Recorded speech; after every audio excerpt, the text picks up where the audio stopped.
Hello guys, you're welcome to Vince Tech class. And in today's tutorial, I'm going to walk you through TF-IDF.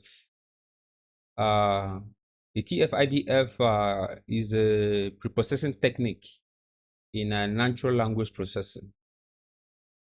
Now, for TF, it says this measures how frequent a term occurs in a document. It is calculated as the number of times a term appears in a document divided by the total number of terms in that document. Next is the inverse document frequency.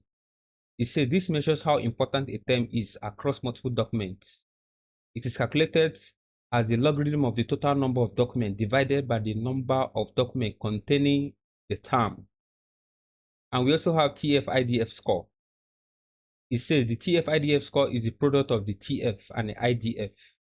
It gives a higher weight to terms that are frequent within a document but are rare across documents.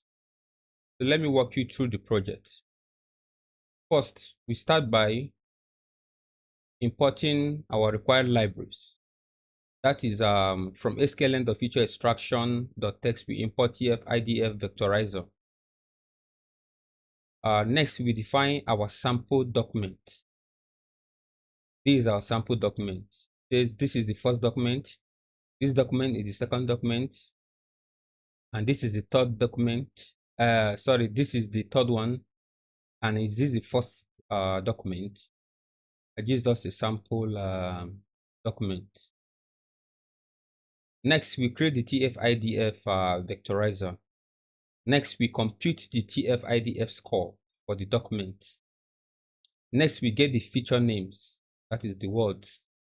And finally, we print the TF-IDF score for each word in the document.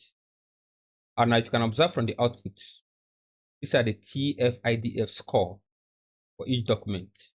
We have in document 1, these are the scores. We have in document 2, these are the scores. We have in document 3, these are the scores. And finally, in document 4, these are the scores. So the output shows the TF-IDF score for each word in the document, indicating their importance in the respective document. So guys, that's all for today's tutorial. If you have any question, leave them in the comment section below, and please don't forget to like and subscribe to my YouTube channel. Thank you.